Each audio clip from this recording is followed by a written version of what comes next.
전체적으로 어떤 우리가 분석을 해볼 수 있을까요?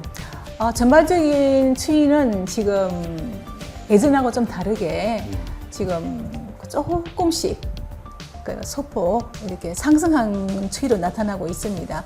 그래서 완전 침체기에서 좀 벗어나지 않았나라고 생각하고 있습니다. 여기에서 지금 금액이 지금 오르고 있다라고 지금 이게 마치 우리 아파트에 다시 예전 같은 것은 아니지만 상승세 신호탄이지 않냐라고 지금 보고 있는데요. 네. 지금 이 포인트가 전체 매매량, 전국의 매매량하고 비교를 해봐야 되겠지만 네. 이게 사실은 잠깐 그런 움직임이 보일 수가 있다는 뜻이죠. 우리 국토교통부에서 나온 전국 주택거래 매매 거래량 지표를 받아서 좀 봤더니요. 네. 올랐을까요? 내렸을까요? 올랐겠죠. 네, 올랐는데 네.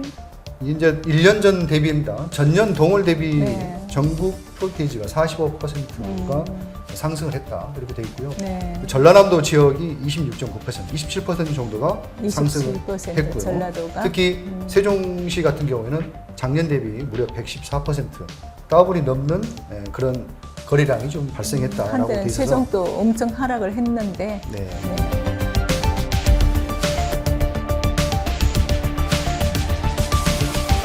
고래 끝자락 가을 냄새가 이곳 스튜디오까지 전해지고 있습니다. 구독자 여러분 안녕하세요. 교수님 반갑습니다. 안녕하세요. 네.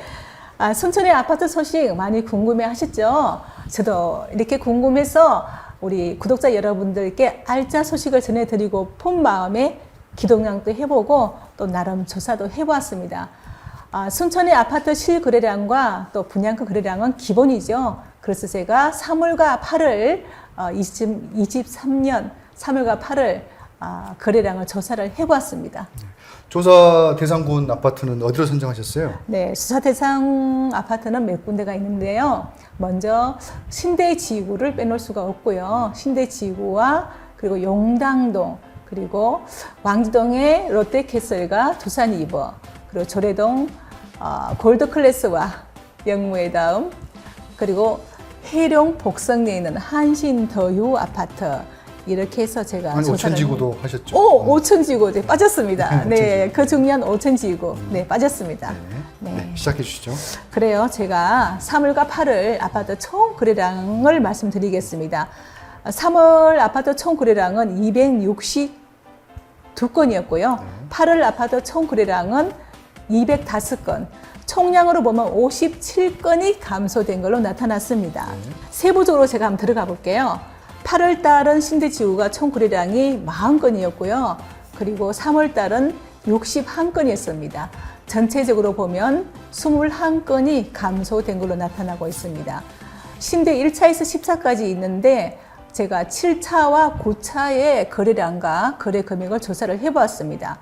자, 7차는 59제곱미터 기준으로 해서 3월 달에는 2억 6,500 정도, 그리고 8월 달에도 2억 6,400 정도, 거래 금액에는 별반 차이가 없었고요. 거래 건수도 그다지 이렇게 차이가 나지 않았습니다. 제가 9차를 다시 말씀해 드려 볼게요. 9차는 3월 달이 총 12건이었고요. 그리고 8월 달은 11건, 거래량에는 별 차이가 없었죠. 근데 거래 금액에는 조금 차이가 났습니다. 작년 3월에는 59제곱미터로 9차가 2억 한 6,900 정도, 2억 6천 그 정도였는데 지금 8월 달에는 2억 한 8천 정도, 8,500 정도 해가지고 2천에서 한 3천 사이 정도 이렇게 소폭 반등하는 걸로 나타났고요. 84제곱미터 기준으로 3월 달은 한 4억 2천 정도였는데 지금 8월 달은 4억 한 4,900, 4억 5천 정도 해서 똑같이 한 3천 정도, 이 정도 소폭 반등한 걸로 나타나고 있었습니다. 그래서 그 9차를 보니까 그 전체 신대지구 8월 달에 40건 중에서 네. 9차가 11건이거든요. 네. 거의 한 35%가 거의 9차에 몰려 있는데 네. 다른 곳은 지금 거래량이 좀 거의 좀 뭐 적거나 또는 한 자릿수인데 네. 여기는 3월 달에도 두 자릿수였고 8월 달도 두 자릿수였단 말이에요. 네. 특히 59제곱평방미터 거래량이 꾸준해요. 네. 여기 어떤 이유 때문에 그럴까요? 아마 작은 평형에서 네. 저기 그 큰 평형으로 이동하는 그 세대가 많지 않았나라고 생각하고 큰 평형보다는 그 59제곱미터가 확실히 이동이 많은 걸로 보입니다. 답변이 좀 부족했나요? 아니요, 이제 아무래도 이제 구차의 경우는 우리가 알다시피 2년 전만 하더라도 84 9평 네. 그 면적을 6억대를 찍었단 말이죠. 네네. 근데 지금 아시는 분들은 다 아시지만 거의 3억이 넘는 금액이 빠진 충격적인 이 그러죠. 결과인데 네. 지금 이제 그 부분이 지금 누구도 지금 다시 한번 꺼내고 싶지 않은 아픈 기억이긴 한데 그러죠. 이게 이제 뭐 4억대까지 떨어졌단 말입니다. 네. 그 상태에서 이게 이제 더 떨어지면 어떡하나라는 부분이 있었지만 네. 지금 현재 여기에서는 좀 멈춰 있고 네. 오히려 8월 달에는 한 2천, 3천이라도 좀 오른다는 거. 네. 그런데 그럼에도 불구하고 아직은 적은 평수 네. 24평형 기준으로 계속 거래가 있다는 점. 네. 구차는 사실은 저 앞에만 그 출입구가 있고 뒤에가 막혀 있는. 막혀 있죠. 어떻게 보면은 굉장히 답이 안 나오는 아파트예요. 네. 근데 이제 그 초하고 중학교가 같이 있다라는 그 이점 때문에 아마 네. 그렇게 가고 있지 않나 네. 이런 생각이 들고 아마 올 하반기에도 계속 거래가 이렇게 있는지 한번 잘 체크해 주시기 바랍니다. 제가 이제 그때도 유심히 한번 살펴보겠습니다. 다음 해주시죠. 자, 그리고 영당동으로 제가 조사를 해봤는데요. 영당동은 총 거래량이 3월 달에는 8건이었고 8월 달에는 12건이었습니다. 그 거래량과 거래 금액은 별 차이가 없는 걸로 나타났습니다. 왕지동은 제가 롯데캐슬과 두산이버 꾸준하게 제가 여기는 제가 체크를 하고 있는 단지인데요. 거래건은 거의 뭐 4건, 2건 이렇게 해가지고 별반 차이가 없었고 거래 금액 역시 다른 타 아파트와 비슷하게 한 3천 정도 소폭 이렇게 상승한 걸로 나타나고 있습니다. 자, 조례동은 제가 아파트 많은 단지 중에서 조례 영무에다움과 골드클래스 2개 단지를 조사를 해봤고요. 영무에다움은 3월에는 한 건도 거래가 되지 않았고 골드클래스가 한 건 84제곱미터 4억 5천 정도로 거래가 되었습니다. 8월 달에는 골드가 한 2건 정도, 금액에는 4억 5천 정도 거래 금액에는 변동이 없었고요. 영무는 한 건 정도 거래가 되었습니다.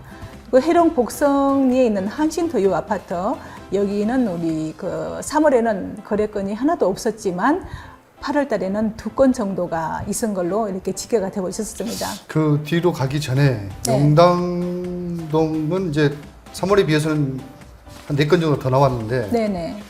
구축 아파트들은 이제 그렇다 치고 한양수자인이 실제 거래가 좀 없거든요. 한양수자는 지금은 네. 입주를 다 해가지고 전월세, 우리가 안 빠진 부분들은 전월세로 다 이렇게 보충을 했고요. 그래서 지금 현재 용당동 한양수자는 매매 거래가가 거의 나올 수가 없는 상황이죠.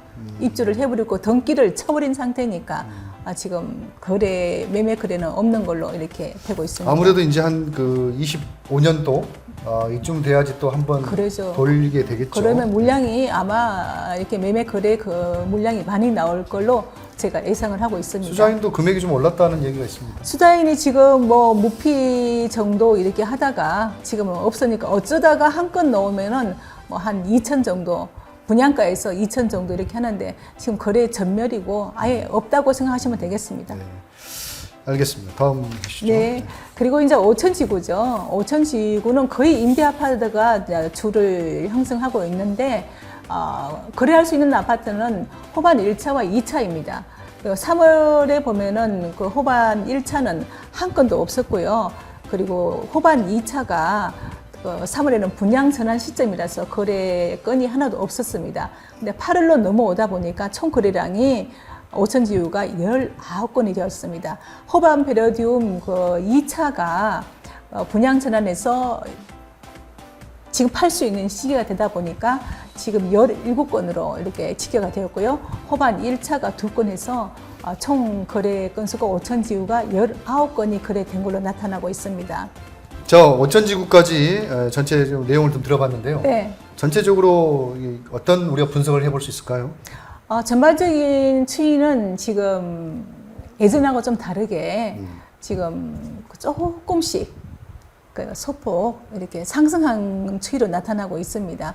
그래서 완전 침체기에서 좀 벗어나지 않았나라고 생각하고 있습니다. 그런가요? 네. 제 생각은 지금 5월 텀을 두고 거래량은 지금 축소를 했고 네. 없는 상황에서 지금 거래액은 한 2, 3천 정도 상승을 네. 했다. 근데 지금 보니까 순천에서 지금 24평형 네. 59제곱평방미터죠. 네. 이건 지금 한 2억 한 초에서 2억 5천 정도로 지금 거래 금액이 지금 어느 정도 네. 형성이 돼가고 있는 것 같고, 네. 그다음에 구평이라고 하는 85제곱평방미터 같은 경우에 3억 중반에서 4억 초반 이 사이에 지금 뭔가 좀 정리가 되고 있는 네. 느낌입니다. 근데 이제 여기서 지금 금액이 지금 오르고 있다라고 지금 이게 마치 우리 아파트에 다시 예전 같은 것은 아니지만 상승세 신호탄이지 않냐라고 지금 보고 있는데요. 네. 지금 이 포인트가 전체 매매량, 전국의 매매량하고 비교를 해봐야 되겠지만 네. 이게 사실은 잠깐 그런 움직임이 보일 수가 있다는 뜻이죠. 이게 네. 우리가 어려운 용어로 하면은 데드캣 바운스라고 그래요. 네. 고양이를 옥상에서 딱 떨어뜨리면 죽은 고양이를 그래도 마지막에 바닥에 딱 치면은 다시 튀어오르거든요. 네. 주식시장에서 있는 이야기인데 우리 아파트에서도 그래프를 보면 이렇게 큰 곡선을 올라갔다가 내려갔다가 올라가는 것도 있지만 네. 올라가는 것처럼 하다 다시 또 부합하는 경우도 있거든요. 그래서 이게 어떤 무조건 희망적인 메시지를 보실 건 아니고 좀 더 데이터를 좀 더 분석하실 필요가 있다라는 부분에서 좀 더 지켜보시기를 이렇게 당부드립니다. 네.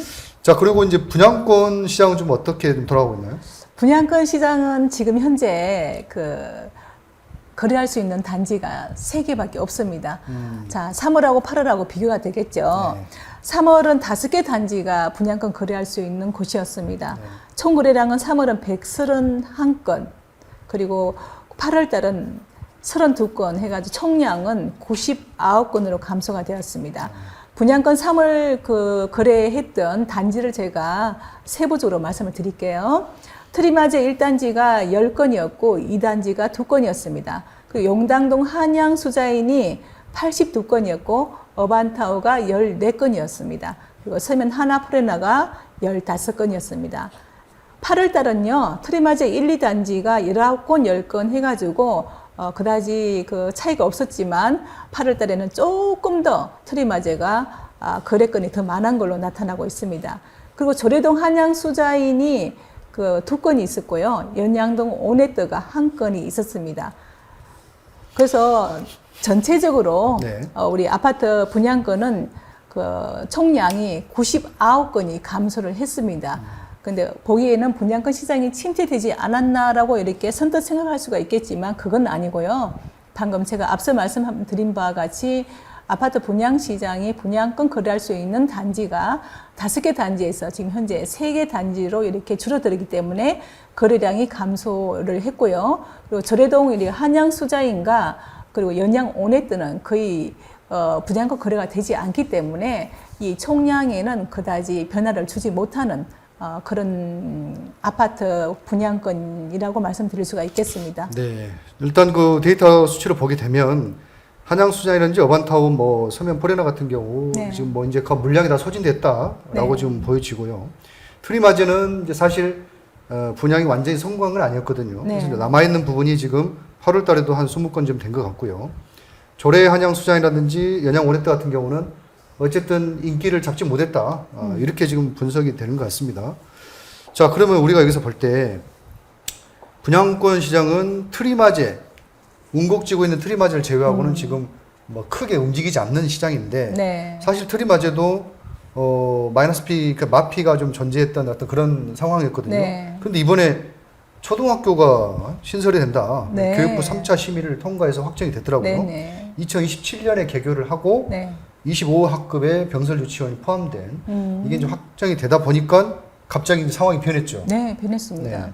그 트리마제 같은 경우에는 마피에다가 뭐 중도금 이자도 유이자이잖아요. 그러다 보니까 막 뜰르는 어떤 우리 분들이 뜰르는? 예, 이렇게 떨구는 거, 떨구는 그냥 넘기는 거, 아, 예, 예. 그냥 포기하고 넘기는 거? 예.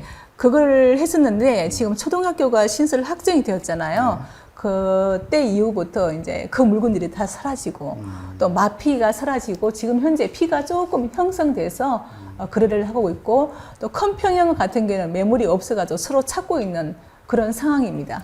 그러니까 이게 이제 우리가 또 건설사들도 또 시행 때 전체적인 그 프로젝트 계획을 보면 이 초등학교를 예정을 했지만 네. 이 초등학교의 그 확정 이것들을 좀 더 빠른 시일 내에 결정을 봤다면 이 트리마제는 훨씬 더 성공적인 분양 성적을 이뤘을 것이다. 네. 그래서 이제 시기 타이밍이 중요한 것 같고 어쨌거나 이 학군이라고 하는 것이 얼마나 그 단지에서 또 그 분양권 시장에서 중요한지 보여주는 그런 사건이었던 것 같습니다. 초등학교 굉장히 많이 좌우를 하고 있죠. 우리 아파트 시장에서는.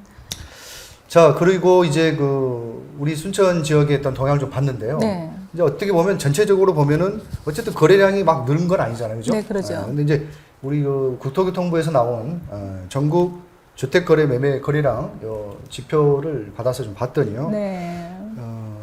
올랐을까요? 내렸을까요? 올랐겠죠. 네, 올랐는데 네. 이제 1년 전 대비입니다. 전년 동월 대비 네. 전국 프로테이지가 45%가 상승을 했다. 이렇게 돼 있고요. 네. 전라남도 지역이 26.9%, 27% 정도가 27% 상승을 했고요. 전라도가. 특히 세종시 같은 경우에는 작년 대비 무려 114% 더블이 넘는 그런 거래량이 좀 발생했다라고 돼 한때는 있어서 세종도 엄청 하락을 했는데 네. 네.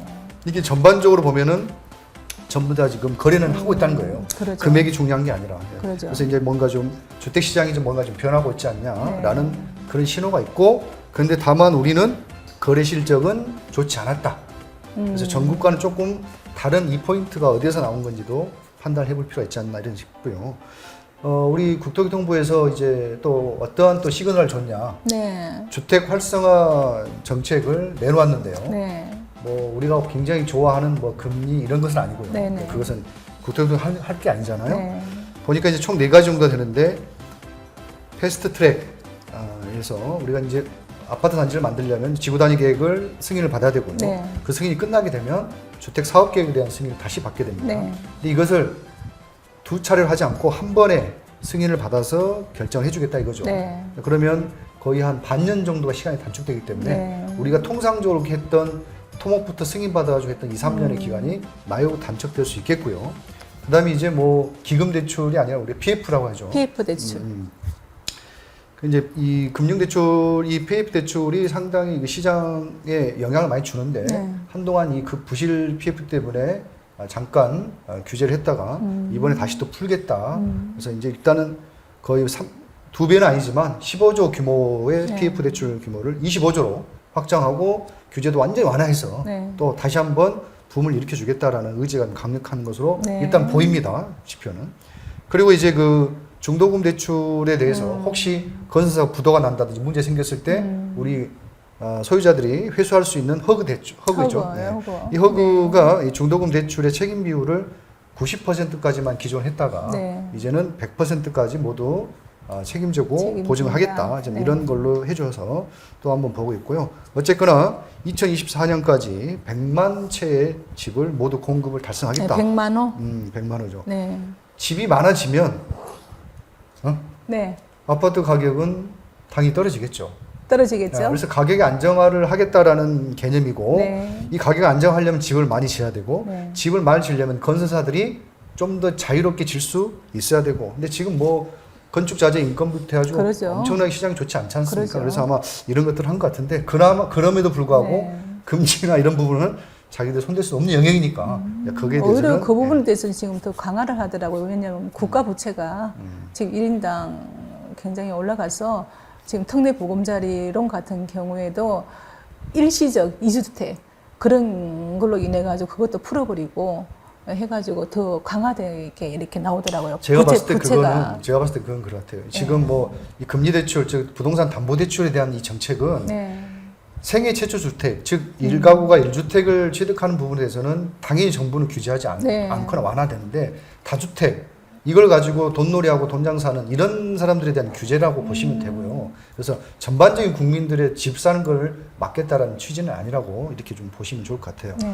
네. 어쨌든 이렇게 해서 전국적인 부분 그리고 국가의 정책적인 부분이 이제 어떤 부동산 정책을 좀 더 안정화시키고 활성화 주는 이 활성화라는 것은 거래도 좀 원활하게 풀리고 네. 시장의 돈도 좀 풀고 이런 개념으로 지금 우리가 좀 이해하면 좋을 것 같고요.